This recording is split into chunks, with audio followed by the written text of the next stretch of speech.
Hello, everyone, and welcome to the Vortex, where lies and falsehoods are trapped and exposed. I'm Michael Voris. With the death and burial of Pope Benedict now in the past, whatever small modicum of decorum or standing on protocol the crazies in the Vatican and throughout the larger church may have exercised, well, those will surely be gone now. The machinery of the church has been overrun from within and turned into a propaganda outfit for the New World Order, run by the likes of Klaus Schwab of the World Economic Forum, Joe Biden, Justin Trudeau, and many others. In fact, the co-opting of the church's machinery was a necessary step in all of this for them because it baptized their efforts, put a respectable face on super control efforts like climate change or the destruction of borders and pandemics and all of that. When Antonio Gramsci founded the Italian Communist Party 100 years ago, he wrote that the biggest obstacle to world domination by the Marxists would be the Catholic Church. The Church is not only universal, which is the definition of the Greek word from which we derive Catholic, not only universal in its teachings and its doctrines and its theology, it's also just plain old normal universal. It's everywhere. For a movement like Marxist communism to try and take over the world, its stated goal, remember that's what they want to do, it would sooner or later come face to face with the church established by Christ, the only institution on earth capable of preventing communism's success.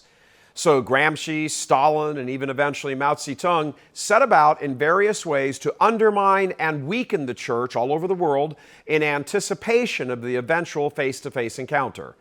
Gramsci understood that Western civilization was founded on Catholicism, and the best way to get to the church would be through the institutions the church built up.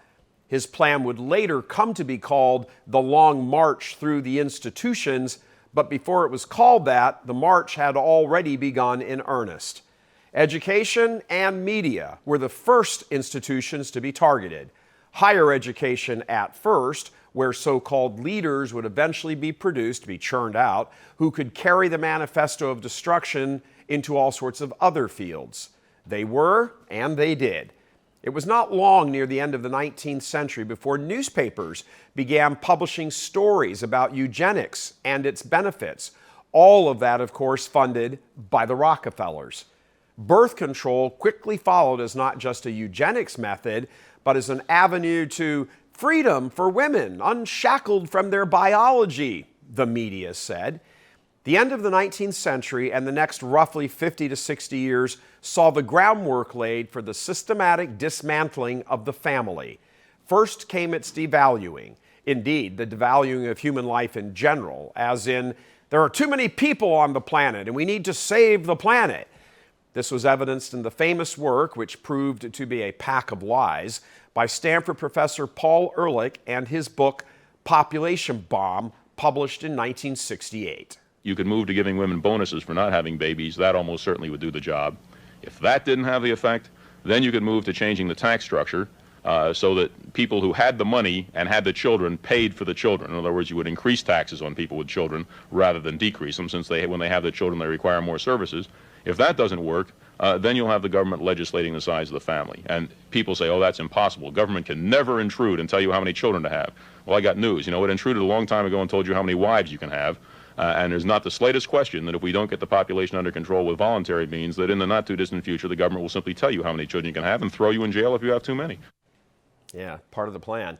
The staunchest defender of the family and children has always been Catholicism, recognizing in the family the divine will for proper order in society as well as a nurturing home for the raising of children.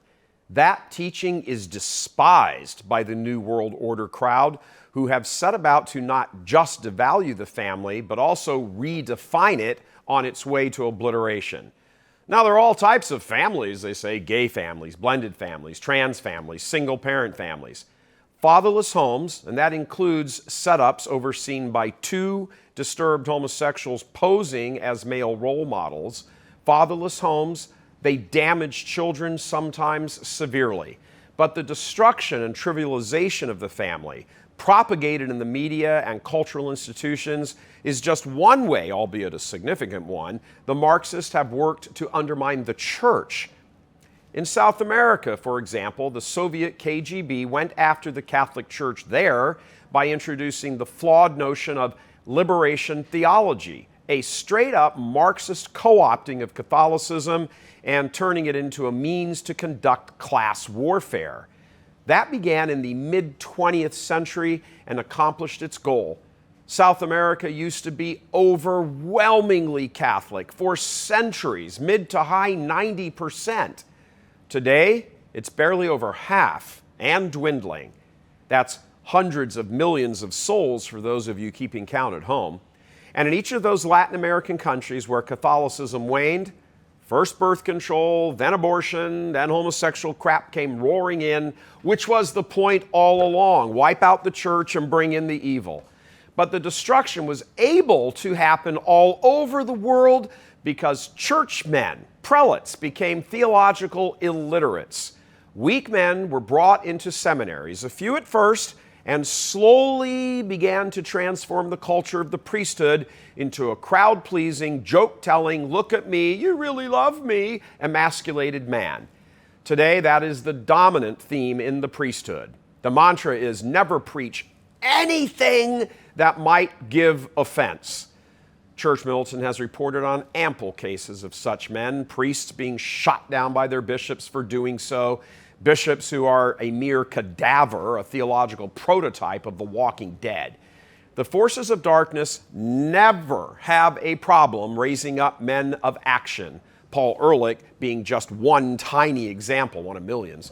Some rise to great notability, others remain in the background, content to pollute as many minds as they are capable of doing so according to their circumstances. But the point is, they are men of action. Their actions are in the cause of evil, of course, but they are nonetheless actions. And for the most part, they deal in words, mostly spoken, but still words.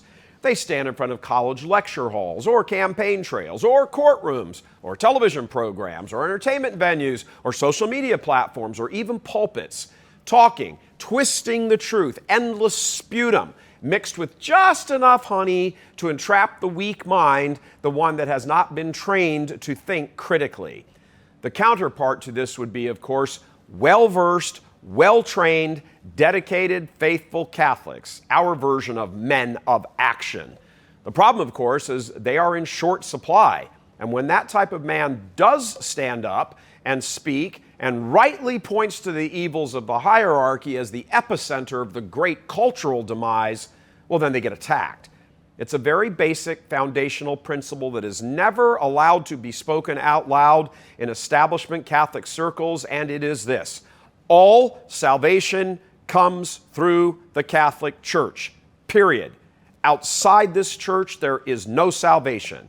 Satan knows this, which is why he engineers the entire global communist effort to crush the church. They're not attacking Hindus, they're not going after Islam, they're going after Catholicism. And he has created many allies within the church, just as he created Judas, and eventually entered into his heart in the upper room at the Last Supper, inspiring the action of his betrayal, yet another man of action. There's some personality flaw. There's a lack of robust masculinity on the part of too many men in the church, among the bishops. It's not that they don't intellectually accept the faith, they do. It's not that they aren't heart-sickened by all of this, they are. But they will not, for some unfathomable reason, ever address it head on. It's always in private, at cocktail parties, or alone, one-on-one with them in their office or at dinner, or in veiled terms delivered in some esoteric speech, hardly motivating. The plain talk of solid Catholic men is what is needed today more than ever, but it is continually squashed by these supposedly good bishops. They seem to have some extremely misplaced sense of decorum or proper etiquette, some country club, overly refined, pinky finger extended understanding that gentle men never speak directly or in any way that might reflect poorly on the institution.